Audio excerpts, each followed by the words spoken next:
కాంగ్రెస్ నుంచి మిమ్మల్ని బహిష్కరించారు. ఎందుకు బహిష్కరించాల్సి వచ్చిందన్న? అప్పుడు మమ్మల్ని అడిగేటట్టుగా ఉన్నాడు. వాళ్ళ మగ జవాబు లేక సస్పెండ్ చేసి. హైడ్రా వల్ల తెలంగాణ ప్రజలకు ఏమైనా లాభం జరిగిందా, నష్టం జరిగిందా? ఇప్పుడు బ్రదరు ఏమన్నంటే హైదరాబాద్ మునిగిపోవన్న, హైదరాబాద్ కొట్టుకపోవన్నా అని అంటారు కమిషనర్ రంగనాథ్. కేటీఆర్ని అరెస్ట్ చేసే అవకాశం ఉందంటారా? ఉట్టైనా కొట్టుకపోతుంది అబ్బా. ఈ ప్రాజెక్టు బట్టండి ధరని ఏ సాఫ్ట్వేర్ కంపెనీకి ఇచ్చిండ్రు, ఎవరికి ఇచ్చిండ్రు, ఎందుకు ఇచ్చిండ్రు. కాళేశ్వరంలో వాటా ఉంది, కాళేశ్వరం పడితే తక్కిన వాళ్ళు అందరు పోతారు. ఈ సంవత్సరాలు వీళ్ళు ప్రతిపక్షంలో ఉన్నారు కదా, సో అప్పుడు జేబులో నుంచి పెట్టిన వాళ్ళు ఇప్పుడు అధికారంలోకి రాగానే మళ్ళీ సొమ్మునంతా వెనక్కి తీసుకోవడానికి ప్రయత్నం. అప్పుడేం పెట్టిండ్రు, ఏం కొట్టాడు మీరు అమరవీరుల కుటుంబాల మీరు ఏం చేసిండ్రు. వాళ్ళకు దానిలో ఎవరంటే మేధావులే. ఈ డ్రామాలు బంద్ చేయాలి. రేవంత్ రెడ్డి మీద పోటీ చేస్తాం పక్కా గెలుస్తారు. ఒక ఛానల్ పేరు నేను చెప్పాను, ఒక ఛానల్లో మీరు పదేగా చాలాసార్లు మీరు ఇంటర్వ్యూలు అవన్నీ ప్లే అవుతాయి. ఛానల్లా లైవ్ నడుస్తుంది. పండి లేదా లేకుంటే ఎట్లా ప్రచారానికి మీరు డబ్బులు లేదా? నేను నా పైసలు పెట్టుకునే ఛానల్ కూడా పోయేటోని. కొన్ని వేల కామెంట్స్ వచ్చినాయి. ఆ రోజు ధన్మన్ మధ్యలోనే కామెంట్స్ ఆపేసాను. ఏంది ఎందుకు ఆపిందంటే ఏ ఆడ ఏడుచుకుంటున్నది కానీ ఆపినామని. ఏంది ఎందుకు ఆపిందంటే ఏ ఆడ ఏడుచుకుంటున్నది కానీ ఆపినామని. ఏంది ఎందుకు ఆపిందంటే ఏ ఆడ ఏడుచుకుంటున్నది కానీ ఆపినామని. ఒక 3-4 ఛానల్ నన్ను టార్గెట్ చేసి, ముందుగా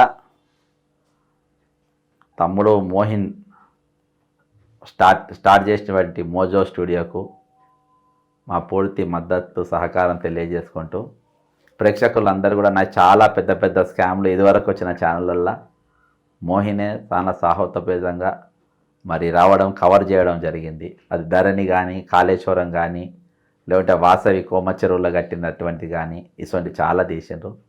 తమ్ముడు సొంత ఛానల్ పెట్టుకోండు మోజో స్టూడియో. దయచేసి సబ్స్క్రైబ్ కండి, లైక్ చేయండి, షేర్ చేయండి, తమ్ముని ప్రోత్సహించండి. జై తెలంగాణ, అమరవీరులకు జోహార్. నమస్తే. ప్రస్తుతం మనం కాంగ్రెస్ బహిష్కరించిన యావరేజ్ లీడర్ బక్కా జడ్సన్ దగ్గర ఉన్నాం. నమస్తే అన్న. నమస్తే. ఎలా ఉన్నారన్న? బాగున్నారా? బాగున్నా. కేసీఆర్ ప్రభుత్వంలో మీరు అప్పుడు ప్రజల పక్షాన్ని ఉన్నారు, ఇప్పుడు ప్రజల పక్షాన్ని ఉన్నారు. కాంగ్రెస్ నుంచి మిమ్మల్ని బహిష్కరించారు. ఎందుకు బహిష్కరించాల్సి వచ్చిందన్న? అప్పుడు ఇచ్చిన వాగ్దానాల పైన నిలబడాలని చెప్పి అడిగిన. ముఖ్యంగా అప్పుడు ఫస్ట్ సబ్జెక్టు ఈ జంకో వాళ్ళది, జంకో ఏ వాళ్ళది ఎగ్జామ్ పోస్ట్ పోన్ గురించి మేము తిరిగినాం. సరే అది పోస్ట్ పోన్ చేసిన తర్వాత 46 జీవో వాళ్ళది, అది గట్టిగా పోయింది. దాని తర్వాత గురుకులు, టీచర్లు, డిఎస్సి ఇవన్నీ 1 by 1 అన్నయ్యని. దాని తర్వాత ఇక వీళ్ళు మమ్మల్ని అడిగేటట్టుగా ఉన్నాడు అని చెప్పి. రేవంత్ రెడ్డినే మీరు ప్రశ్నించాలని అనుకుంటున్నారా? రేవంత్ రెడ్డి అనే దానికంటే బదులు వాళ్ళు మాట దేనిపైన అయితే నిలవాడు చెప్పి వాగ్దానం 46 జీవో వాళ్ళే మాట ఇచ్చారు. వాడు నిలవాలేదు. 2 లక్షల పోస్టు వాళ్ళే అన్నారు, నిలవాలేదు. మళ్ళా బ్యాక్లాగ్ పోస్ట్ నింపుతామన్నారు, నిలవాలేదు. కాబట్టి వాళ్ళు అడిగిన దానిపైనే మనం అడిగినాం. అంతకుమించి మనం ఏం పోలే. కాకపోతే వాళ్ళ మగ జవాబు లేక సస్పెండ్ చేశారు. అంటే మీకు అధిష్టానం నుంచి కూడా ఎటువంటి సహాయం దొరకలేదన్నా? సహాయం అంటే ఇప్పుడు ఎవరైతే ఇన్ఛార్జ్ ఉన్నారో దీపాదాస్ మున్షి, ఆమె చేయాలి అసలు మధ్యవర్తిత్వం కానీ ఏది కానీ మాట్లాడాలి. ఇక కంప్లీట్గా గవర్నమెంట్కు ఫేవర్గా పోతుంది కాబట్టి ఆమె అంత ఇంట్రెస్ట్ లేదు. ఆమెకు మీకు సపోర్ట్ చేయలేరు, ఇంట్రెస్ట్ లేదు ఆమెకు. ఓకే, ఇక్కడ ఆర్గనైజేషన్ చేయాలి, పార్టీ బాగుపడాలి, పార్టీ బలంగా చేయాలి అనే ఆలోచన లేనే లేదు. లేదంటే ఆమె సూచన సలహాలు వేరే తిరిగి ఉండేది. అందులో హైడ్రా అనేది ఒకటి చాలా పెద్ద తప్పిదం జరిగిపోయింది పార్టీతోని. హైడ్రా అంటే గుర్తొచ్చింది. హైడ్రా వల్ల తెలంగాణ ప్రజలకు ఏమైనా లాభం జరిగిందా, నష్టం జరిగిందా? ఇప్పుడు బ్రదరు ఏమన్నంటే హైదరాబాద్ మునిగిపోవన్నా, హైదరాబాద్ కొట్టుకపోవన్నా అని అంటాడు కమిషనర్ రంగనాథ్. ఇప్పుడు ఫ్రాన్స్లో ఉన్నటువంటి హారిస్ నగరం వెల్ ప్లాన్డ్ సిటీ. మీకు ప్రకృతి వైపరీత్యం ముందు ఏమి నిలబడే ప్లాన్డ్ సిటీ, దాని ఫీడ్బ్యాక్లు, దాని చెరువులు అన్నీ ఉన్నాయి. అయినా కానీ పోయింది. ఈడ నేను చెరువులు కబ్జా చేసేటోళ్ళ నేనేమో వత్తాసు పలుకుతలేను. ఆడ విషయం ఏంటంటే మీరు అటువంటి చర్యలు తీసుకునేటప్పుడు ఇరిగేషను, మున్సిపల్, మన రిజిస్ట్రేషన్ డిపార్ట్మెంటు, హెచ్ఎండిఏ వీళ్ళందరితో మీరు చర్చించి అసలు ఎన్ని చెరువులు ఉన్నాయి, ఎన్ని కబ్జాలు అయిన దానికి రిజిస్ట్రేషన్లు ఏమని ఇచ్చిండ్రా, మున్సిపల్ పర్మిషన్లు ఏమని ఇచ్చిండ్రా అని చెప్పి అన్నీ చూసుకొని ఇవ్వాలి. ఈరోజు ప్రభుత్వమే రిజిస్ట్రేషన్ చేస్తుంది, రిజిస్ట్రేషన్కి పైసలు తీసుకుంటారు. ప్రభుత్వం మున్సిపల్ పర్మిషన్ ఇస్తుంది, హెచ్ఎండిఏ లేఅవుట్ ఇస్తుంది. అలా కొట్టుకున్నాక అక్రమం అవుతుంది. అది ఎట్లయితుంది? ఓకే. కాబట్టి ఇది వాళ్ళు ఒక పద్ధతి ప్రకారం ఏదైతే చేయాలనో అది చేపట్టకుండా ఈరోజు ఒక మాఫియా లెక్క హైడ్రా అనేది ఒక మాఫియా లెక్క పనిచేసింది. మున్సిపల్ చట్టాన్ని ఉల్లంఘించింది, రెవెన్యూ చట్టాన్ని ఉల్లంఘించింది. రెవెన్యూ చట్టం బాజాప్తా చెప్పింది వీళ్ళకి కట్టిన వాళ్ళకు ఒకవేళ డాక్యుమెంట్లు ఉంటే వాళ్ళని ముట్టుకోవద్దని. ఇరిగేషన్ చట్టము ఒకవేళ మీకు వాళ్ళ ఇండ్లు జాగాలు కావాలంటే అదొకవేళ లీగల్గా ఉంటే మీరు ల్యాండ్ ఎక్వేషన్ కింద అంటే వాళ్ళకు కావాల్సిన డబ్బులు కట్టి తీసుకోవాలని చెప్పింది. ఈరోజు బలవంతంగా నువ్వు వచ్చి ముచ్చులు తీసుకొని వచ్చి కూలగొట్టడం అనేది ఎంతవరకు సభం. వాళ్ళని రాత్రి రోడ్ల పైన వేసి నువ్వు కూలిపోయినాక అసలు వాడు ఏడవనుకుండో తెలియదు ఆ రోజు రాత్రికి, ప్రభుత్వానికి ఏడుండో తెలియదు. అటువంటి పరిస్థితిలో ఈరోజు ప్రభుత్వం వ్యవహరించడం ఎంతవరకు కరెక్ట్. కాబట్టి హైడ్రా కానీ ఇవన్నీ కూడా పూర్తిగా ప్రజలకు వ్యతిరేకంగా పనిచేస్తున్నప్పుడు సైలెంట్గా ఎట్లుంటారు ఇన్ఛార్జ్ అన్నట్టు ఆయన. అయితే రేవంత్ రెడ్డి పరిపాలనకు మీరు ఎన్ని మార్కులు ఇస్తారు? మార్కులు ఏం చేసిందని మార్కులు ఇస్తారు? నిరుద్యోగ భూత అన్నాడు. అవును, 4,000 రూపాయలు ఇవ్వలేదు. 2 లక్షల నౌకరు సంవత్సరం లోపు అని ప్రియాంక గాంధీ గారు అన్నారు. ఉచిత కరెంట్ ఇచ్చారు కదా? ఇయ్యలేదు. ఉచిత కరెంట్ ఎంతమందికి అందింది? ఎవరికండి? ఫ్రీ బస్ ఇచ్చారు కదా? అదే ఫ్రీ బస్సు కొత్త బస్సులు వేసి ఆ బస్సులు ఎక్కమన్నారా? పాత బస్సులు ఎక్కి సాగుండ్రు అన్నారు, ఎక్కి సాగుండ్రు అని చెప్పిండ్రు. కానీ కొత్త బస్సులు వేసి కొత్త డ్రైవర్లు వేసి ఫ్రీ బస్సులలో అవునబ్బా కరెక్టే. ఇప్పుడు ఆ ఫ్రీ బస్సు ఆ కొత్త బస్సు ఎక్కి కొత్త డ్రైవర్ని పెట్టి ఒక 4 రూపాయలు భరిస్తున్నాను పోతే అయిపోయా. నువ్వు పాత బస్సు ఉంటుంది, పాత డ్రైవర్ ఉంటాడు, ఆ పాత బస్సుని ఎక్కి పొమ్మంటే వాడు ఇరికి వస్తారు జనాలు. జనం ఫుల్ అయిపోయి బస్ స్టాండ్ ఈడుంటే బస్సు తీసుకుపోయి ఆడ ఆపుతారు. మా ఇంటి ముందే ఉంది బస్ స్టాండ్, ఈడుంటే ఆడ తీసుకుపోయి ఆపుతారు. మీరు ఒకటి చిట్టప్పుడు మీరు కంఫర్టబుల్ జోన్గా తీయాలి. ఇదివరకు 4 బస్సులు ఉండే, ఇంకో 2 బస్సులు పెంచాలి ఫ్రీ అన్నప్పుడు. నువ్వు ఒక్క బస్సు కూడా పెంచకుండా ఫ్రీ అని అంటే ఎట్లా? ఇప్పుడు ఎలక్ట్రికల్ బస్సులు వచ్చినాయి, కొత్త బస్సులు తెచ్చారంటున్నారు ఎండి సజ్జనారు. అలా ఫ్రీ బస్సులు ఎక్కడ ఇస్తారా? మహిళలకి ఫ్రీ బస్సు ఉంది కదా? ఎలక్ట్రికల్ బస్సులలో ఫ్రీ బస్సులు ఓన్లీ అది పైసలకు అవి సర్వీస్. మరి అవన్నీ డబ్బులకే ఫ్రీగా ఏమి ఇయ్యారు అలా. ఇంకొకటి కేటీఆర్ని అరెస్ట్ చేసే అవకాశం ఉందంటారా? అవకాశం, ఎందుకంటే ఇప్పుడు అది ఒక ఫోన్ ట్యాపింగ్ అరెస్ట్ కాదు, నంబర్ 1. నంబర్ 2 ఇరిగేషన్ అరెస్ట్ కాదు. 3వది మిషన్ భగీరథ అరెస్ట్ కాదు. 4వది ధరణి అరెస్ట్ కాదు. ఒక కార్ రేసింగ్ల స్కామ్ అని ఈ ఫార్ములాను ఏ ఫార్ములాను ఆ కార్లది స్కామ్ ఇదని చెప్పి మీరు అరెస్ట్ పెడుతుండ్రు. గతంలో మీరు కూడా కొన్ని ఛానల్లో పత్రికల్లో కేటీఆర్ స్కామ్ చేశాడని చాలాసార్లు మీరు. అవును, అయితే అవి ఇప్పుడు ఇదేమో ఇది ఉట్టైనా కొట్టుకపోతుంది అబ్బా. ఇది 55 కోట్ల బిల్లులు చూపెడితే ఎగిరిపోతుంది కేసు. ఓకే, అది కాదు కదా నేను అనేది. మిషన్ భగీరథ మెగా కృష్ణారెడ్డి ఇన్వాల్వ్మెంట్ ఉన్నాయి వాటి. ఈరోజు తెలంగాణ ఖజానాను గండి కొట్టినటువంటి ప్రాజెక్ట్ ఏది? మిషన్ భగీరథ, కాళేశ్వరము. ఈ ప్రాజెక్టు పట్టండి. ధరణి ఏ సాఫ్ట్వేర్ కంపెనీకి ఇచ్చిండ్రు, ఎవరికి ఇచ్చిండ్రు, ఎందుకు ఇచ్చిండ్రు అవి పట్టండి. వీళ్ళు ఇదే ఎందుకు పట్టుకున్నారంటే ఈ కేసులో ఎవరికి వాటాలు లేవు. 55 కోట్లు ఎవరికి ఇస్తారన్న వాటా? ఏ పార్టీలు? ఈ తక్కినట్లలో అన్ని పార్టీలకు వాటా ఉంది. కాళేశ్వరంలో వాటా ఉంది, కాళేశ్వరం పడితే తక్కిన వాళ్ళు అందరు పోతారు. మిషన్ భగీరథ వాటా ఉంది, అందరు పోతారు. కాబట్టి ఎవరికి వాటా లేనటువంటి స్కామ్ పట్టుకొని అలా కేటీఆర్ను జైలుకు పంపాలనేది వాళ్ళ ప్రధాన లక్ష్యం. అందరికి అన్ని పార్టీలకు వాటా ఉందంటే రేవంత్ రెడ్డి కూడా వాటా వెళ్ళిందంటారా? ఉండదు కదా మరి. మెగా కృష్ణారెడ్డి గురించి ఎందుకు మాట్లాడతలేడు? కమిషన్ ఎందుకు వేసారు? ఇప్పుడు ఈ ఫార్ములా దానికేమో ఏసీబీ వాళ్ళు ఎంక్వైరీ చేస్తారు, ఇమీడియట్ అరెస్టు 55 కోట్లకు. మరి 1,25,000 కోట్లకు రేవంత్ రెడ్డి ఏసీబీకి విజిలెన్స్కి ఇవ్వకుండా ఒక కమిషన్ వేసి ఆ కమిషన్కి ఇచ్చి ఎందుకు కాలయాపన చేస్తుండ్రు, టైంపాస్ చేస్తుండ్రు? ఇది తవ్వితే నేను కూడా లోపలికి వెళ్ళే అవకాశం ఉందనా? 100%. అందుకని మేఘా కృష్ణారెడ్డిని నెత్తి మీద ఎక్కించుకొని తిరుగుతాడు. మేఘా కృష్ణారెడ్డిని కానీ ఈరోజు అనేకమైన ఇష్యూలు ఉన్నాయబ్బా. అవన్నీ వదిలేసి పెద్ద పెద్ద స్కామ్లు వదిలేసి బుడ్డది పట్టుకుందంటే బుడ్డది చూపించి ఏదో కేటీఆర్ను అరెస్ట్ చెప్పినా అది కోర్టులో నిలబడేది కాదు, ఒట్టినే ఎగిరిపోయేది ఆ కేసు. నిలబడే కేసు ఏం కాదు అది. రైతు బంధు 15,000 ఇస్తానన్నాడు అప్పుడు ఎలక్షన్ హామీలో, ఇప్పుడు 12,000 ఇస్తున్నారు. దీనికి మీరేమంటారు? అది కూడా 100% ఇస్తున్నారు కదా? 100% ఇస్తుండ్రా వాళ్ళు. సంక్రాంతి తర్వాత వాళ్ళు బ్రదరు ఇప్పుడు సంవత్సరం గడిచింది ప్రభుత్వం ఏర్పడి. సంవత్సరం గడిచిన తర్వాత మీరు ఇన్స్టాల్మెంట్ బేసిస్లో వేసుకుంటూ పోయే పరిస్థితి ఉన్నది. ఈరోజు అన్నిటికంటే ఎక్కువ ఈరోజు వాళ్ళ గిట్టుబాటు ధర దిక్కు ఎందుకు ఆలోచిస్తలేదు? రైతులకు గిట్టుబాటు ధర దిక్కు ఎందుకు ఆలోచన చేస్తలేదు? మీరు రైతు బంధు అని చెప్పేసి, మీరు దళిత బంధు అని చెప్పి, ఇవన్నీ కూడా మీరు కాలయాపన చేసే కార్యక్రమాలు ఉన్నాయి. ఇవాళ మీకు అసెంబ్లీలో చర్చించడానికి పుష్ప ఒక సినిమా గురించి, సినిమా ప్రమోషన్ అనుకోరాదు, అది సినిమా గురించి కాదు, గవర్నమెంట్ ప్రమోషన్ చేసినట్టు సినిమా ప్రమోషన్ 3 గంటల సేపు చర్చ జరిపారు last day of the assembly. ప్రజల సమస్యల మీద ఈ రైతుల సమస్య పైన మీరు చర్చ ఎందుకు పెట్టలే? 49 మంది విద్యార్థులు చచ్చిపోతారు, ఇంకా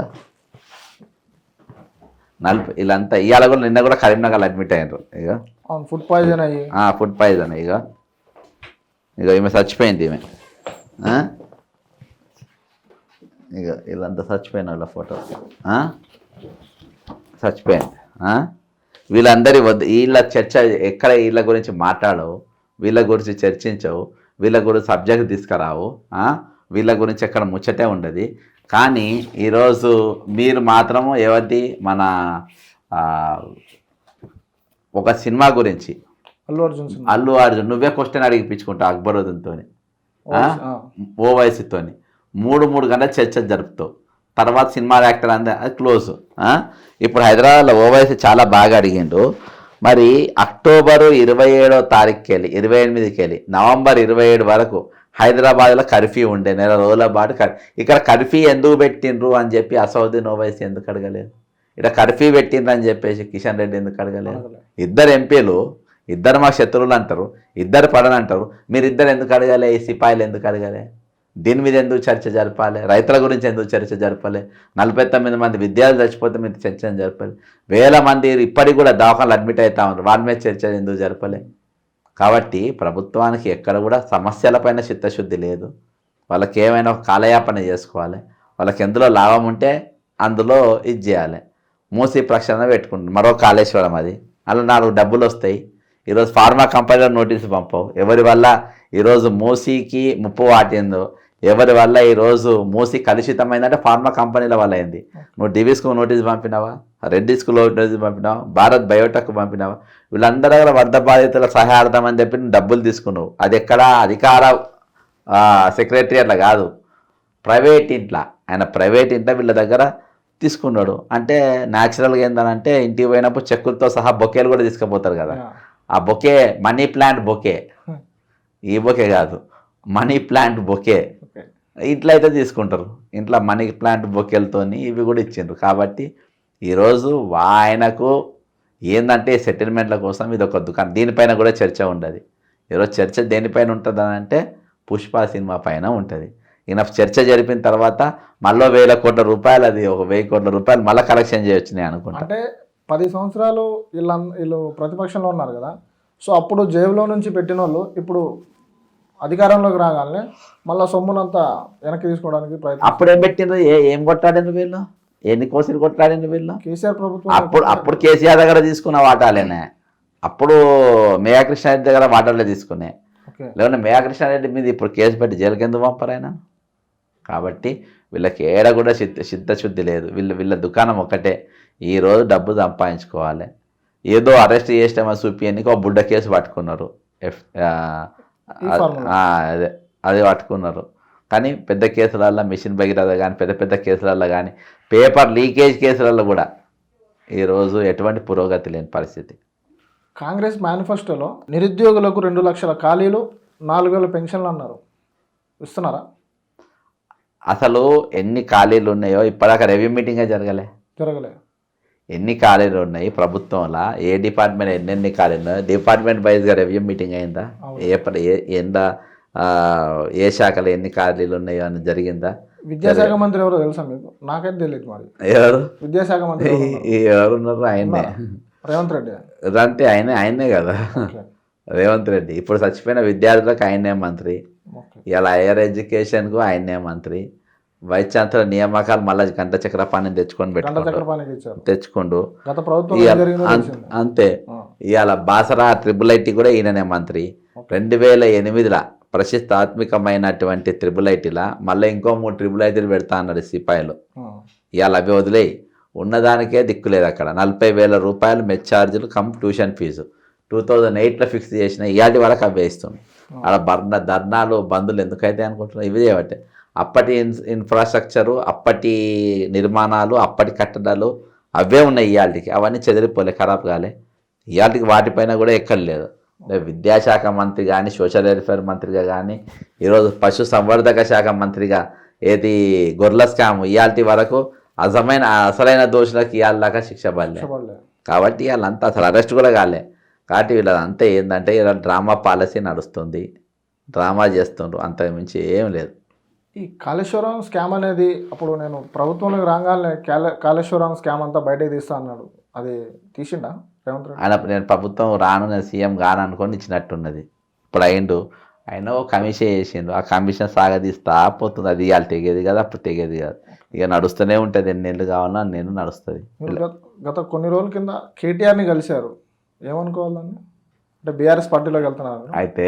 కేటీఆర్ని కలిసిన బీజేపీ మహేశ్వరిని కూడా కలిసిన ఇద్దరిని కలిసిన ఎందుకు కలిసిన అంటే హైడ్రా నిర్మాణాలు కూలగొట్టడం అనేది అన్యాయం వాటి అక్రమ నిర్మాణాలు అనడం అనేది ఇంకా పెద్ద అన్యాయం ఈ రెండింటి పైన మీరు వాళ్ళ నష్టపరిహారం ఇప్పించాల్సిన బాధ్యత చర్చ జరిపించే బాధ్యత ప్రతిపక్షాల పార్టీల పైన ఉన్నది నేను పబ్లిక్లో మాట్లాడినా ఇవి మాట్లాడి ఆయనకు ఇరిగేషన్ జీవో రెవెన్యూ జీవో 2 జీవోలు కూడా ఆయనకి ఇచ్చి దీనిపైన చర్చించమని చెప్పిన అంతేకాకుండా దీనిపైన కూడా చర్చించమన్నా ఏది మహేశ్వరరెడ్డి గారికి కూడా మీరు చర్చించాలని చెప్పి మహేశ్వరరెడ్డి మాట్లాడాడు వన్ డే బిఫోర్ మాట్లాడాడు కేటీఆర్ వాళ్ళు దీనిపైన ఉండు ఎమ్మెల్సీలో మాత్రము రాజు ఎమ్మెల్సీ రాజు మాట్లాడిండు కుత్బుల్లాపూర్ ఆయన వాళ్ళు చర్చ జరిపారు అంటే మీరు కేసీఆర్ పాలనలో ఆయన పైన ఎన్ని ఎలిగేషన్లు అయితే చేశారు గత ప్రభుత్వంలో 10 సంవత్సరాల కింద నుంచి ఇప్పుడు ఈ ప్రభుత్వంలో కూడా మీరు అదే ఎలిగేషన్లు చేస్తున్నారు అంటే మీకు గవర్నమెంట్ పాలన అనేది నచ్చదా లేకుంటే ప్రజల పక్షాన ఉండాలనే మీకు ఇదా ఇప్పుడు కంటిన్యూషన్ అవుతుంది కదా ఇప్పుడు ఆ రోజుది స్కామ్లు అనేది ఇవాళ వరకు కంటిన్యూషన్ అవుతుంది కాబట్టి మార్పు ఎక్కడ ఉంది ఏడ మారింది మారింది 100% టీజీని టీఎస్ను టీజీ చేసిండ్రు అది మార్పు ఎట్లయితుంది మార్పు అది కాదు ఇది తెలంగాణ భౌగోళికంగా ఏర్పడ్డది కాదు తెలంగాణ ఏర్పడ అనేది ఈరోజు భావోద్వేగంతో ఏర్పడ్డది తెలంగాణ భావోద్వేగంతో ఈరోజు సెంటిమెంట్తో ఎమోషన్స్తో ఈరోజు తెలంగాణ ఏర్పడ్డది కాబట్టి దానిపైన ఆ విధంగా వచ్చిన తెలంగాణ పైన ఈరోజు మీ ఆలోచన ఎట్లుండాలి మీరు ఏ విధంగా ముందుకు తీసుకుపోవాలి ఇప్పుడు అది తీసుకుపోకుండా మేము ప్రశ్నిస్తాం ఖచ్చితంగా ఈరోజు ప్రియాంక గాంధీని తీసుకొని వచ్చి 2 లక్షల పోస్టులు అన్నారు 4,000 పింఛను ప్రియాంక గాంధీ గారితో మీరు ప్రచారం చేపిస్తారు ఇవాళ ఆమెను మీరు దొంగం చేసింది కదా మరి పురాణం తిప్పారు రాహుల్ గాంధీ వచ్చి అశోక్ నగర్లో కూర్చుంటాడు ఇప్పుడు ఇవాళ వాళ్ళిద్దరు దొంగలేనుగా ఎందుకన్నా వాడితే ఇక్కడ లగిచర్ల భూములు గుంజుకుంటారు యూపీలో భూములు గుంజుకుంటే పోయి మాట్లాడతారు మరి లగిచర్ల సంగతి ఏంటి రాహుల్ గాంధీ ఇక్కడికి లగచర్ల అంటే ఆ రైతులకి బేడీలు వేసుకొని తీసుకెళ్లారు బేడీలు వేసి తీసుకుపోయింది ఆ రోజు కేసీఆర్ ప్రభుత్వం వేసుకపోయింది ఖమ్మంలో ఈరోజు మహబూబ్ నగర్ రైతులను ఈయన వేసుకపోదు వికారాబాద్ రైతులను రేవంత్ రెడ్డి వేసింది ఏమనుకోవాలి అంటే ఆ రోజు విమర్శ అంటే ఈ రోజు విమర్శ అంటే ఆ రోజుకి ఈరోజు ఏం మారింది అర్థమైందా పోయి బాప్ నంబరి బేవతా 10 నంబరి అని వెనక ఉంటాయి మొదటి సౌమ్య నంబరి అయితే 10 నంబర్ అయితే ఇప్పుడు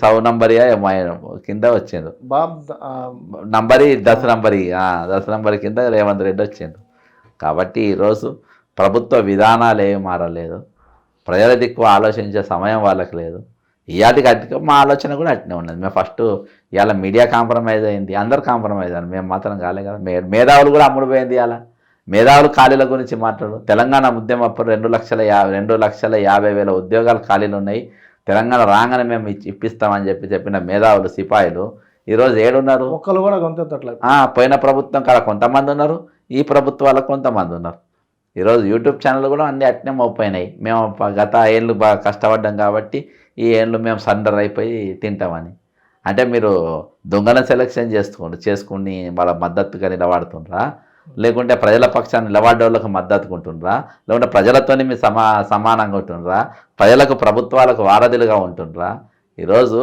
ఆంధ్ర మీడియాలో కూడా ఏవైతే చంద్రబాబు నాయుడు ఛానల్స్ ఉన్నాయో ఇక్కడ అన్నీ ఏది దువ్వెన గురించి మాట్లాడతారు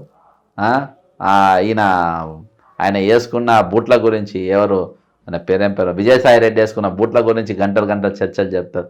లగిచెర్ల మీద నో చర్చ, 29 జీవ ఉద్యమైన నో చర్చ, ఈరోజు జయదేవ్పూర్ ఇంతల్ విత్తనాల ఫ్యాక్టరీ ఇది ఇథనాల్ ఫ్యాక్టరీ.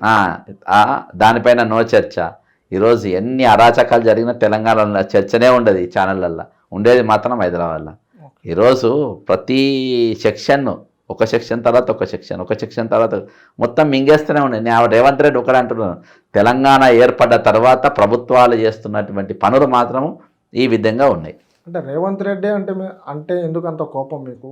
కాంగ్రెస్లో ఉండనీయకుండా మిమ్మల్ని బయటకు నెట్టేశాడనా, లేకుంటే మీరు కాంగ్రెస్లో ఉంటే ఆయనకేమైనా మీరు ఇదవుతారనా? ఇప్పుడు అది ఆయన జవాబు చెప్పాలి. ఆయన ఒక ముఖ్యమంత్రి, ఆయన పార్టీలోకి వెళ్ళి బయటకు వచ్చినా కూడా ఆయన నాగుతలేడు కదా. మొన్న మహబూబ్ నగర్ మీటింగ్లో బాజాబ్తో ఒక స్టేజ్ మీద నా పేరు తీసుకొని మాట్లాడాను, ఇంకో ప్రెస్ మీట్లో నా పేరు తీసుకొని మాట్లాడాను. అదివరకు ఉన్నప్పుడు ఎవరే లీడర్ అని చెప్పేసి ఆయనే మాట్లాడారు. ఆయనకున్నది నాకేం లేదు కదా, ఆయన ముఖ్యమంత్రి అంటే ఆయన స్టేచర్ దిగి, ఆయన ముఖ్యమంత్రి స్టేచర్ కాదు, ఎప్పుడు మంత్రి పదవి చేసిన కనీసం విప్పు చేసినోడు కూడా కాదు. ఆయన చేసిందంట మోసాలు, బ్లాక్మెయిల్ వాడుతూ వచ్చిండోడు. కాబట్టి ఎప్పుడైనా ఆపోజిషన్ వాళ్ళని కానీ లేకుంటే ప్రశ్నించేటోళ్ళని కానీ ఆయన హేళనగా మాట్లాడడం, దిగజారి మాట్లాడడం. కాబట్టి ఆయన దిగజారుతనానికి పరాకాష్ట అంతే. ఇప్పుడు నేను వర్కర్ పార్టీకి ఇయాటి వరకు నేను ఇంతమంది ఒక అభ్యర్థి పోయి మాకు బక్క చేస్తానంటోడు వ్యతిరేకంగా పనిచేసి నన్ను ఓడగొట్టే ప్రయత్నం చేసినని ఎవరు చెప్పలే. అందరు మా గెలుపు కోసం కృషి చేసిందని చెప్పాను. గెలుపు కోసం కృషి చేసినటువంటి వ్యక్తిని మీరు ఏ విధంగా సస్పెండ్ చేస్తారు? చేయడానికి లేదు కదా. నువ్వేం చూపెడతావు? ప్రజల పక్షాన్ని నిలబడమని కాంగ్రెస్ పార్టీ ఐడియాలజీ చెప్పింది. అవును, నువ్వు ఏ ఐడియాలజీ ప్రకారం నన్ను మీరు సస్పెండ్ చేస్తారు?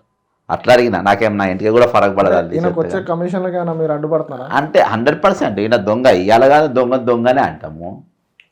ఇవాళ అందరు సరెండర్ అయింది రబ్బా, మాసంలో సరెండర్ అవుతారా? తీర్మానం మళ్ళీ వేయండి, ఒకరోజు ఆడపోయి తంతా కుదుతా అని చెప్తారు. ఈడ వచ్చి నెత్తికెక్కించుకొని మా సీఎం అని అంటాడు. ఈడ పోయి ఇంకో ముచ్చట మాట్లాడతాడు. మేము అట్లా మన కోదండరావు అంటాడు. మొన్నదాకి ఇవాళ పోయి రేవంత్ రెడ్డికి బౌన్సర్గా మారిండు కోదండరావు అంటాడు. ఆయన కూడా గత ప్రభుత్వంలో అంతే. కొంతమంది మేధావులు కేసీఆర్గా బౌన్సర్గా పనిచేశారు. ఇవాళ మిగతా మేధావులందరూ కూడా రేవంత్ రెడ్డికి బౌన్సర్గా పనిచేస్తారు. బౌన్సర్స్ వీళ్ళు, మేధావులందరూ బౌన్సర్లు రేవంత్ రెడ్డికి బౌన్సర్లు. గతంలో బౌన్సర్లే, ఇప్పుడు బౌన్సర్లే. గతంలో ఆయనకు బౌన్సర్లు కొనరు, ఇప్పుడు ఈయనకు బౌన్సర్లు కొనరు. మేధావులు అంటాడు, ఎక్కడ మాట్లాడుతుండ్రు, ఎక్కడ బయటకు వచ్చిండ్రు, ఎక్కడ నిలబడుతుండ్రు, ఎవరి తరపున మాట్లాడుతుండ్రు? అంటే మేధావులకి అందరికీ తలా పోస్ట్ ఇస్తున్నాడు కదా. అదే అబ్బా, మరి దానికోసం తెలంగాణని తెచ్చుకున్నావు అబ్బాయి నువ్వు. తెలుగు 1200 మంది విద్యార్థులు ఎందుకు చంపారు మీరు? మర్డరిస్టులు వీళ్ళు. ఈ 1200 చంపిన మర్డరిస్టులు ఎవరంటే తెలంగాణ మేధావులే. వాళ్ళని రెచ్చగొట్టి వీళ్ళ ఇళ్ళల్లో ఎవరు చావలే, వాళ్ళని మాత్రం చావగొట్టిండ్రు. ఇప్పుడు కోదండరామ్ గారు కొత్త కారు కొన్నారు, ఆ కారు మీద కూడా చర్చ. అవునబ్బా, ఏదున్నా ఆయనకు కారు కొనే అంత తాహత్తుంటే చిన్న కారు కొనుక్కొని పెద్ద కారు పైసలు జనానికి పంచాలి, రైతులకు పంచాలి, విద్యార్థులకు పంచాలి, నిరుద్యోగులకు పంచాలి. ఆయన ఎట్లా వాడుకుంటారు వాటిని? కాబట్టి ఈరోజు అమరవీరుల కుటుంబాల మీరు ఏం చేసిండ్రు? వాళ్ళకు ఫ్రీడమ్ ఫైటర్ స్టేటస్ ఇస్తామని చెప్పారు. ఎంతమందికి ఇచ్చిండ్రు మీరు? ఎంతమందికి ఐడి కార్డులు ఇచ్చిండ్రు? కాబట్టి ఇవన్నీ మోసాలు. మేధావులు అంటోడు #1 విలన్లు తెలంగాణకు. ఇక నేను వేరే పదాలు వాడదలుచుకోలే. #1 విలన్లు ఈరోజు తెలంగాణ విలన్లు ఎవరంటే మేధావులే. వాళ్ళకి నాలెడ్జ్ లేదు, స్వయం ప్రకటిత మేధావులు, సొంతంగా వాళ్ళే డిక్లేర్ చేసుకుంటారు. ముందు డాక్టర్, ఒక ప్రొఫెసర్ అని ట్యాగ్ వేసుకున్నారు. ఇక మేము మేధావులని వేసుకొని ఆఫ్ షర్ట్ వేసుకున్నారు. ఇక రోడ్ల మీద పడ్డారు, ఇక మెడికల్ రిప్రజెంటేటివ్లు పడ్డట్టు. ఒక తెలంగాణ బిడ్డగా తెలంగాణ తల్లి కాంగ్రెస్, బీఆర్ఎస్ ఉన్నప్పుడు, కాంగ్రెస్ ఉన్నప్పుడు తెలంగాణ తల్లి మార్పుని మీరు ఏ విధంగా చూస్తారు? బ్రదరు, రేవంత్ రెడ్డి పెట్టిన తెలంగాణ తల్లి, వాళ్ళు పెట్టిన తెలంగాణ తల్లి ఏమున్నా కానీ ఇప్పుడు ఒక పూడు గుడిసెలు ఉన్నట్టు ఆమె కూడా వాళ్ళ కొడుకును నా పేరు రాజు అని పెట్టుకుంటారు, నా కొడుకును మహారాజు అని పిలుచుకుంటారు. న్యాచురల్ కదా. తెలంగాణ తల్లి కూడా మనకున్న సిరి సంపదను బట్టి తల్ల ఒక బంగారు రత్నాలతోని వైడూర్యాలతోని కూడిన ఒక కిరీటము, ఒక వడ్డానము, మంచి పట్టు చీర, ఇవన్నీ పెట్టి కడియాలు అన్నీ పెట్టి తెలంగాణ ఏర్పడక ముందు తల్లి అట్లుండే. తెలంగాణ ఏర్పడక ముందు తెలంగాణ తల్లికి బంగారు కిరీటం, రత్నాల మాణిక్యాలతోని కూడినటువంటి మా రత్నాలు వారికి పొదుగున్నటువంటి కిరీటం, వడ్డానం, కాళ్ళకు కడాలు, చేతుకు గాజులు, తలకు పెద్ద బొట్టు, నుదుట పైన ఒక పెద్ద హుందాగా ఉన్నటువంటి తల్లి ఉంది. తెలంగాణ అప్పుడు 16,000 మిగిలిన కోట్ల బడ్జెట్తో తెలంగాణ ఏర్పడ్డది. తర్వాత తెలంగాణ కిరీటం ఎత్తుకపోయారు, తెలంగాణ తల్లి వడ్డానం అమ్ముకున్నారు, తెలంగాణ తల్లి కడాలు ఎత్తుకపోయి అమ్ముకున్నారు, తెలంగాణ చెవులకు ఉన్న కమ్మలు ఎత్తుకపోయి అమ్ముకున్నారు, తెలంగాణ తల్లికి ముక్కుకున్న ముక్కు పుడికెత్తుకపోయి అమ్ముకున్నారు. ఈరోజు తెలంగాణ తల్లికి మామూలు చేనేత చీర కట్టించి రేవంత్ రెడ్డి నిలబెట్టిండు. కరెక్టే కదా? తెలంగాణ తల్లి కాంగ్రెస్ కాబట్టి హస్తం చూపిస్తున్నారు. అదే బీజేపీ హస్తం చూపించినని మీరు అంటారు. హస్తంగా రిక్త హస్తం చూపెట్టిండ్రు అంటే నా దగ్గర ఏం లేదు, మొత్తం చేసుకుపోయినారు, ఏం మిగిలలేదు, ఇక లాస్ట్ ఖాళీ చేతితో నిలబడ్డా అంటుంది. దొంగలందరూ దోచుకెళ్ళిపోయారు. అదేందా ఆ కిరీటంలా కాంగ్రెస్కు, బీఆర్ఎస్కు, బీజేపీకి, సిపిఐకి, సిపిఎంకు, ఎంఐఎంకు, అర్థమైందా, మేధావులకు, యాంకర్లకు, టీవీలకు అందరికీ వాటాలు ఉన్నాయి. వడ్డానం అమ్ముకుంటారు కూడా అందరికీ వాటాలు ఉన్నాయి. ఆ కడాలు అమ్ముకునే దానిలో కూడా అందరికీ వాటాలు ఉన్నాయి. ఆమె చేతి గాజులు అమ్ముకుంటే కూడా అందరికీ వాటాలు ఉన్నాయి. ఇవాళ అందరు కలిసి తెలంగాణ తల్లిని ఎట్లా చేసిందంటే చేనేత కార్మికులు నేర్చినటువంటి మామూలు చీర కట్టించి ఈరోజు నిలబెట్టిండ్రు. కరెక్టే. తెలంగాణ ఒక్కొక్క తిరిగా విశ్లేషిస్తుండ్రు. నా విశ్లేషణ ఏంటంటే ఇక అట్లా నిలబెట్టిండ్రు ఈరోజు. అంటే వీళ్ళందరూ దొంగలందరూ కలిసి తెలంగాణ దోచుకున్నారంటారా? దానికి నిదర్శనం తెలంగాణ తల్లే కదా. ఇప్పుడు ఏం చెప్తున్నా, అన్నిట్లల్లో వీళ్ళు ఎవరు కూడా మాట్లాడరు. నీవు దీనికి ఇప్పుడు పుష్ప ఒక గ్రాడ్యుయేట్ ఎమ్మెల్సీ 49 మంది విద్యార్థులు చచ్చిపోతే మాట్లాడు, 29 జీవ గురించి మాట్లాడు. కానీ పుష్ప సినిమా అంతా మనోభావాలు మొత్తం దెబ్బతిన్నాయని పోయి పోలీస్ స్టేషన్లో పోయి కంప్లైంట్ ఇచ్చిండు. ఏంటంటే అది ఇస్తే డైరెక్టర్ గారు వచ్చేది ఏమన్నా ఇస్తాడేమో అనుకొని పోయిండు, ఇచ్చిండు. తెల్లారి అర్థమైందా, అదే కంట్రీ డిలైట్ ఎమ్మెల్సీ ఇచ్చిండు. మరి ఎమ్మెల్సీ డ్యూటీ ఏంది? ఎమ్మెల్సీ పనులేంది? ఎమ్మెల్సీ చేయాల్సిన డ్యూటీ సినిమాదా? నీ పని సినిమాలు తీసుడా, సినిమాల గురించి మాట్లాడా? కాబట్టి ఇవాళ ఎవరు చేయాల్సిన పని వాళ్ళు చేస్తారు. వీళ్ళందరూ కూడా ఈరోజు తెలంగాణ తల్లిని ఏ విధంగా నిలబెట్టాలనో ఆ విధంగా పర్ఫెక్ట్గా నిలబెట్టిండ్రు. ఇవాళ డాకు మంగళ్ సింగ్లు లెక్క అసొంటి వాళ్ళు ఈరోజు ఉన్నోళ్ళు ఈరోజు ముఖ్యమంత్రులు అయితే గట్టినే ఉంటుంది తెలంగాణ తల్లి. అయితే రేవంత్ ఒక ముఖ్యమంత్రి ప్రభుత్వ బిల్డింగ్లో ఉండాలి. సో ఆయన మన ముఖ్యమంత్రి ఏమో సొంత ఇంట్లో ఉంటున్నాడు. ఏమనంటే గత ప్రభుత్వంలో సీఎం ప్రగతి భవన్లో ఉన్నాడు, అది నేను బీసీలకి ఇచ్చాను, సో నేను నా ఇంట్లో ఉంటున్నాను, నాకు అది చాలు అని అంటున్నాడు. అంటే ఇవాళ ఏంటంటే బ్రదరు, అంటే ఒక సీఎం అనేది అయితే సరే ఆయన ఈ డ్రామాలు బంద్ చేయాలి. ఈ డ్రామాలు ఏం చేసామంటే సరే నువ్వు అనేది నేను ఒప్పుకుంటా. అప్పుడు ముఖ్యమంత్రి ఏం చేయాలి, ఆయన ఉన్న ఇల్లును కూడా సోషల్ వెల్ఫేర్ హాస్టల్ చేయాలి. ఉన్న ఇల్లు విద్యార్థులకి సోషల్ వెల్ఫేర్ హాస్టల్ చేయాలి, చిన్న రూమ్లు ఉండాలి, అప్పుడు ఉంటారు. ఈయన ఎందుకు అంటే ఈరోజు చెప్తున్నా కదా, సీఎంకు మన వరద బాధితుల సహాయార్థం ఫార్మా కంపెనీలో 5 కోట్లు, 2 కోట్లు, 3 కోట్లు చిరంజీవి ఇచ్చిండు, రామ్ చరణ్ ఇచ్చిండు, మహేష్ బాబు ఇచ్చిండు. సరే ఇవి ఎవరికి పంచిన అనేది దేవునికి ఎరిగే, అది ఎవరికి పంచిందో నేనైతే చూడలే. ఖమ్మంలో అయితే ఎవరికి అందలేదంట, మరి ఎవరికి అందినో చాలా మంది కూడా చెప్పారు మాకు అందలేదని, కానీ ముట్టింది. ఇప్పుడు ఫర్ ఎగ్జాంపుల్ డివిస్ కంపెనీ వాడు ఉన్నాడు. డివిస్ కంపెనీకి వెళ్ళి విడుదలయ్యే కాలుష్యము 15 గ్రామాలలో ఉన్న మూసి ఏవైతే నీళ్లు పోతాయో అవన్నీ అండర్ గ్రౌండ్ వాటర్ అన్నీ కూడా మొత్తం కలుషితం అయిపోయినాయి. వాడు వచ్చి 5 కోట్లు ఇచ్చిండు ముఖ్యమంత్రికి. వాళ్ళతో ఏడిచ్చిండు, ప్రైవేట్ ఇంట్లో ఇచ్చిండు, సొంత ఇంట్లో ఇచ్చిండు. ఇచ్చి అక్కడ ఆయన ఒట్టి అది ఇయ్యారు కదా, ఒక బొకే ఇస్తాడు, మనీ ప్లాంట్ బొకే ఇస్తాడు. మనీ ప్లాంట్ బొకే ప్రభుత్వ అధికార నివాసాన్ని ఇచ్చినప్పుడు రేపు ముఖ్యమంత్రి పోస్ట్ పోయినప్పుడు ఆ మనీ ప్లాంట్ బొకేలు తీసుకుపోతా అంటే జనాలు చూస్తారు కదా, ఊరుకోరు కదా. కాబట్టి టెన్షన్ ఎందుకని చెప్పేసి ఆ బొకేలు ఆడనే తీసుకుంటున్నాడు. సొంత ఇంట్లో అయితే అక్కడే ఉంటాయి, ఆడనే ఉంటాయి. లేకుంటే వేరే విల్లాలు పెట్టుకొని బొకేల కోసం సపరేట్ విల్లాలు కూడా తీసుకోవచ్చు. మనీ ప్లాంట్ విల్లా ఈ మనీ ప్లాంట్ తీసుకపోయి అలా పెడతారు. అయితే ఈ సెక్రటేరియట్ దగ్గర రాజీవ్ గాంధీ విగ్రహం పెట్టడం ఎట్లా అంటారు? విగ్రహాలు పెడితే ఏమో, ఇప్పుడు అది పెట్టుకున్నది ఆయన పదవి కాపాడుకోనికి. నేను మీకు విధేయుణ్ణి, అంటే ఒక కాంగ్రెస్ కాంగ్రెస్ అవునబ్బా నేను మీకు విధేయుణ్ణి అని అధిష్టానం సోనియా గాంధీకి రాహుల్ గాంధీకి చూపించుకునే ప్రయత్నం. కానీ వాళ్ళు నమ్ముతలేరు కదా, నువ్వు మా విధోని కాదా, నువ్వు మోడీకి కూడా విధేయునిరా నువ్వు, అందుకని మేము వస్తలేము అని చెప్పి వారు రాలే కదా ఓపెనింగ్కు. రాలే. ప్రతి దగ్గర పోయిండు. వరంగల్లా మా జిల్లా యూత్ కాంగ్రెస్ ప్రెసిడెంట్ అప్పట్ల పుల్లా భాస్కర్ ఆయన విగ్రహం పెడితే, ఒక జిల్లా యూత్ కాంగ్రెస్ ప్రెసిడెంట్ విగ్రహం పెడితే సోనియా గాంధీ గారు వచ్చి ఇనాగ్రేషన్ చేసిన వరంగల్. అసొంటి హైదరాబాద్ నడిబొడ్డున ఉదయకు హుసేన్ సాగర్ ఉంటుంది, ట్యాంక్ బండ్ ఉంటుంది, మరో పక్క అసెంబ్లీ ఉంటుంది, మరో పక్క సెక్రటరియట్ ఉంటుంది. అంత సెంటర్లో ఈరోజు విగ్రహం ఓపెన్ చేస్తే సోనియా గాంధీ గారు కానీ ఆ కుటుంబస్తులు ఎవరు రాలేదని అంటే అర్థమైంది. రేవంత్ రెడ్డి మీద అంతే 100%. నమ్మకంగా ఇస్తుంటారు. పెట్టుడే తప్పు, పెట్టుడు తప్పు. వాళ్ళు అది పీక్కోలేక వస్తున్నారు. అప్పుడు ముఖ్యమంత్రి ఎవరిని ప్రకటించినా ఏం పీకేదేం లేకుండే, ఇప్పుడు భయపడుతుండ్రు. అంటే ముఖ్యమంత్రిగా రేవంత్ రెడ్డి కాకుండా వేరే ఎవరు వచ్చి ఉంటే బాగుండేది. ఎవరున్నా బాగుండే ఆయనకంటే. జైలుకు పోనోడు, రెడ్ హ్యాండ్ పట్టుబడనోడు, జైలుకి వెళ్ళిన ప్రతి ఒక్కరు దొంగలు అంటారా? మహాత్మా గాంధీ కాదు దొంగ, చాచా నెహ్రూ కాదు దొంగ, చార్లెస్ శోభరాజ్ దొంగే, అంతే కదా.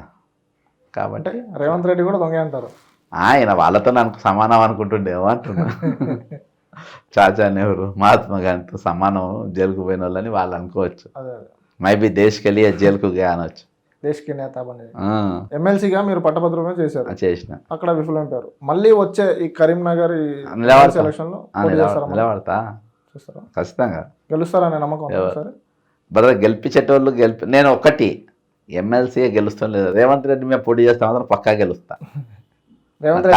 నెక్స్ట్ ఎలక్షన్స్ ఆయన మీద నిలబడతా. బీజేపీ, బీఆర్ఎస్, ఎంఐఎంని అందరిని అడుగుతా నాకు సపోర్ట్ చేయండి. నా ప్రచారం అవసరంలే, నాకు ఆపోజిట్గా అభ్యర్థిని పెట్టకండి, నేను ఒక్కరిని పోటీ చేస్తాను. రేవంత్ రెడ్డి మీద పోటీ చేస్తాను చూద్దాం. అదే కాంగ్రెస్ డిపాజిట్ నేను గెలుస్తానని అంటలేనబ్బా, నేను ఓడిపోతానని అంటలే. పబ్లిక్ మాత్రం ఆయన డిపాజిట్ రాకుండా ఓడగొడతారు, ఇది మాత్రం ఖాయం. జనం ఆయన డిపాజిట్ రాకుండా ఓడగొడతారు. అందుకని నేను ఆయన మీద అసెంబ్లీ ఎలక్షన్స్ మాత్రం పక్కా నేను రేపు జామిలీ ఎలక్షన్లు వచ్చినా ఎప్పుడు వచ్చినా రేవంత్ రెడ్డి మీద ఖచ్చితంగా నేను కంటెస్ట్ చేస్తాను. చివరిగా ఒక ప్రశ్న, గత 10 సంవత్సరాల నుంచి కేసీఆర్ మీద మీరు చాలా పోరాడారు. సో ఒక ఛానల్ పేరు నేను చెప్పాను, ఒక ఛానల్లో మీరు పదేగా చాలాసార్లు మీరు ఇంటర్వ్యూలు అవన్నీ ప్లే అవుతాయి. సో మీరు ఎప్పుడైతే ఎమ్మెల్సీగా పోటీ చేస్తున్నారో పట్టభద్రులది, అప్పటి నుంచి మీ ఒక ఇంటర్వ్యూ కూడా ప్లే కావట్లే. సో మీరు అంటే మల్లన్న నుంచున్నాడు, మీరు నుంచున్నారు, బీఆర్ఎస్ నుంచి రాకేష్ రెడ్డి నుంచున్నాడు. సో మల్లన్న మీకేమైనా కమిట్మెంట్ ఇచ్చిందా ఆ ఛానల్లో మీ వీడియోలో ఏం రాకూడదని? ఇక బ్రదరు ఆ ఛానల్ ఏదో అర్థమైంది. ఆ ఛానల్లో లైవ్ నడుస్తుండే, ఏది మళ్ళీ ఏ వీడియో అన్నా మీరు ఫస్ట్ ఏదైనా ఎక్స్క్లూజివ్ మీరు ఆ ఛానల్కి ఇచ్చేటోళ్ళు. తెలంగాణలో ఇప్పుడు నెంబర్ 1 అని చెప్పుకుంటున్న ఒక యూట్యూబ్ ఛానల్. సో ప్రజలని మోసం చేస్తూ మైమరిపిస్తూ మభ్యపరుస్తూ వెళ్తున్న ఛానల్ అది. సో ఆ ఛానల్లో మీ వీడియోలు సడన్గా ఆగిపోయినాయి. బదరు వాస్తవం మీరు ఆ ఎమ్మెల్సీ ఎలక్షన్ అప్పుడు మీరేమన్నా ఆయనకి ఫండ్ లేదా, లేకుంటే ఎట్లా ప్రచారానికి మీరు డబ్బులు బదరు? నేను ఆయన దగ్గర ఎప్పుడు రూపాయి తీసుకోలేదు. ఆ ఛానల్కు నేను ఎప్పుడు ఒక రూపాయి ఇవ్వలేదు.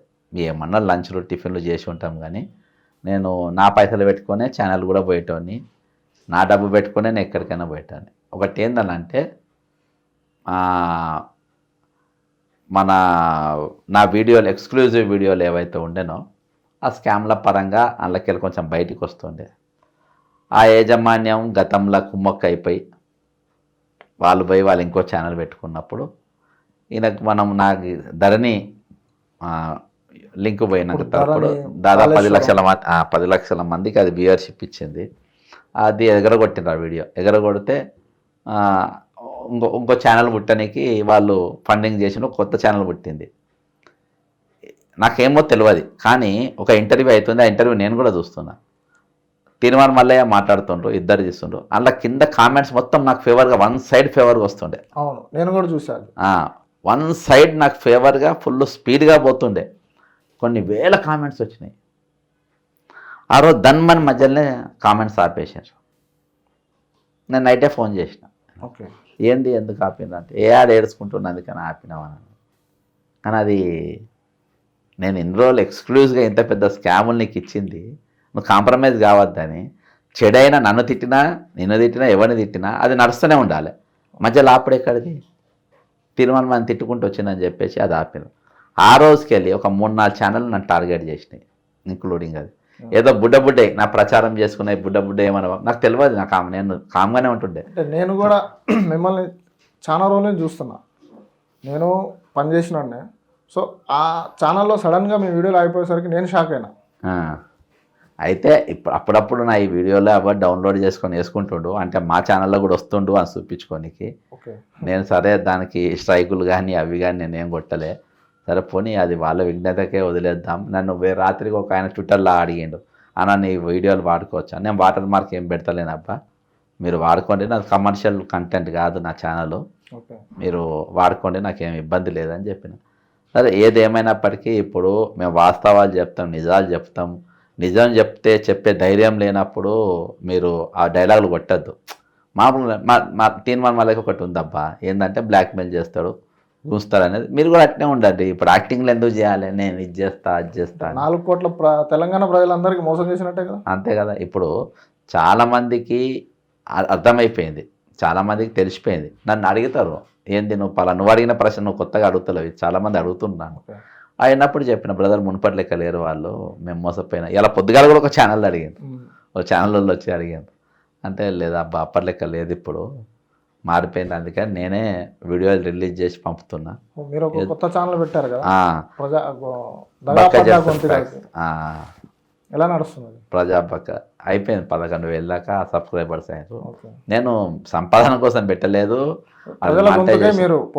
అంతే వాళ్ళని నిలబెట్టి సోమవారంకి వెళ్ళి శుక్రవారం వరకు జనతా దర్బార్ అని వాళ్ళ ఇప్పుడు నిరుద్యోగుల దర్బార్ నడుస్తుంది రోజు. ఆ సబ్జెక్ట్స్ డైలీ నేనే చూపిస్తున్నా కాబట్టి ఓకే నడుస్తుంది అట్లా.